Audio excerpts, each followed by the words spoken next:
Friends, twelfth लेखांकन में आज हम लोग रिवाइज कर रहे हैं अलाभकारी संस्थाएं। तो अलाभकारी संस्थाएं ऐसी संस्थाएं होती हैं जिनका उद्देश्य लाभ कमाना ना होकर सेवा भावना होता है, यानी ये समाज सेवा के लिए स्थापित की जाती हैं। जैसे क्लब है, पुस्तकालय है, अनाथालय है, स्कूल है, लाइब्रेरी है। तो ये जो संस्थाएं होती हैं ये समाज सेवा के लिए स्थापित की जाती है। तो आज इस चैप्टर के हम लोग दो क्वेश्चन ले रहे हैं, जिनमें सबसे पहला है कि अलाभकारी संस्थाओं द्वारा रखी जाने वाली पुस्तकें कौन कौन सी होती हैं। तो अलाभकारी संस्थाओं का, जैसा कि आप जानते हैं, ये अपना हिसाब किताब रोकड़ी पद्धति के आधार पर रखती हैं, यानी इनके यहाँ नगद लेन देन भी होती है। तो इनकी जो सबसे महत्वपूर्ण पुस्तक है वह होती है रोकड़ पुस्तक, यानी जिसे हम रोकड़ बही भी कहते हैं। तो यह रोकड़ पुस्तक होती है जिसमें नगद लेन देन की जानकारी होती है, चाहे वो पूंजीगत हो, आगमगत हो, पिछले साल के हो, सभी प्रकार के लेन देन इसमें रखे जाते हैं और इसी के आधार पर बाद में प्राप्ति भुगतान खाता तैयार किया जाता है। सेकंड है जर्नल।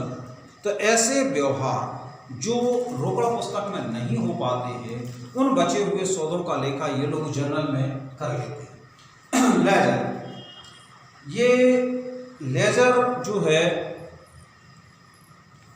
आपकी जो रोकड़ बही है और जर्नल के आधार पर जो है ये खाता बही यानी लेजर तैयार करते हैं।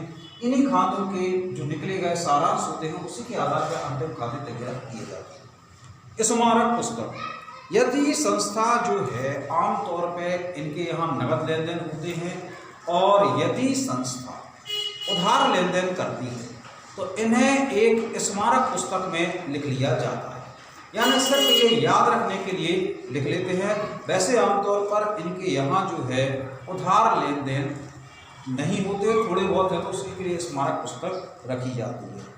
सदस्यों का रजिस्टर, तो अलाभकारी संस्थाओं के कुछ सदस्य होते हैं, इनके बारे में जो जानकारी है सदस्यों के रजिस्टर में रखी जाती है। स्टॉक रजिस्टर, संस्था के पास जो भी वस्तुएं हैं, जो भी संपत्ति है, इनका पूरा लेखा जोखा जो है स्टॉक रजिस्टर में रखा जाता है। संपत्ति रजिस्टर, संस्था के पास जो भी संपत्ति है उसकी जानकारी एक रजिस्टर में रखी जाती है, जिसे हम संपत्ति रजिस्टर कहते हैं। वेतन एवं मजदूरी रजिस्टर, संस्था के जो भी कर्मचारी होते हैं उनको कार्य करने के बदले में वेतन दिया जाता है। यदि संस्था के कोई कार्य हैं बाहर के मजदूरों से करवाए जाते हैं तो उनको बदले में मजदूरी दी जाती है।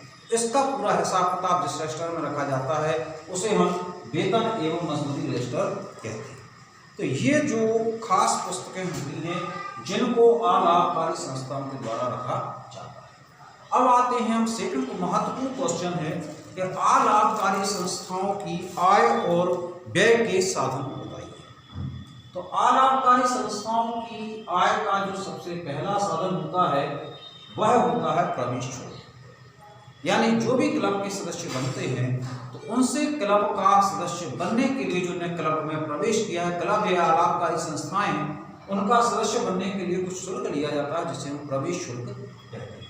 दान, चूंकि अलाभकारी संस्थाओं की आय का एक महत्वपूर्ण जो साधन है वह दान होता है, यानी बहुत सी संस्थाएं, बहुत से लोग इन संस्थाओं को दान करते हैं, तो ये दान जो है इनकी आय का एक महत्वपूर्ण साधन है। सहायता, इनके लिए यदि सरकार से या कई प्रकार के जो एनजीओ वगैरह होते हैं वो भी इनके लिए सहायता कर रहे हैं तो वो सहायता इनकी आय का साधन है। सदस्यता शुल्क, अलाभकारी संस्थाओं की आय का सबसे बड़ा और महत्वपूर्ण साधन है सदस्यता शुल्क। इनके जो सदस्य होते हैं वो जो भी प्रति माह है, प्रति वार्षिक जो भी एक सदस्यता शुल्क निर्धारित कर दिया जाता है और वह सदस्यता शुल्क इनकी आय का सबसे बड़ा और महत्वपूर्ण साधन होता है।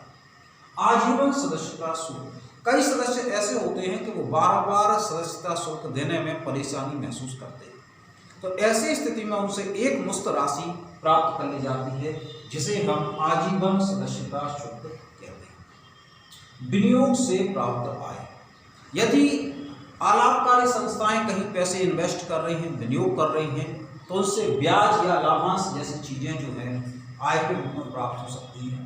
यदि संस्था कोई हिस्सा किराए पे दिए है तो किराए से आय प्राप्त हो सकती है। अब आते हैं हम लोग व्यय पे। तो कर्मचारियों के लिए लोग वेतन दे सकते हैं, श्रमिकों के लिए मजदूरी दे सकते हैं, क्योंकि संस्थाओं में जो बिजली प्रयुक्त हो रही है उसके व्यय चुकाए जाते हैं। यदि संस्था कोई किराए का पोर्शन ली है तो उसके बदले में किराया देगी। यदि संस्था में समाचार पत्र आए हैं तो उस पर व्यय होते हैं। खेल कूद आयोजित करवा रही है तो उस पर व्यय हो रहे हैं। संस्था में जो स्टेशनरी प्रयुक्त की जा रही है उस पर व्यय होते हैं। कोई डाक व्यय यानी पत्रों का आदान प्रदान है, यदि कोई सूचना तार के माध्यम से भेजी जाती है तो उस पर व्यय होते हैं। संस्था में जो टेलीफोन लगा हुआ है उस पर व्यय किए जाते हैं। यदि किसी प्रकार की मरम्मत वगैरह होती है तो उस पर व्यय किए जाते हैं। तो ये अलाभकारी संस्थाओं की आय और व्यय के प्रमुख साधन हैं। Thank you very much.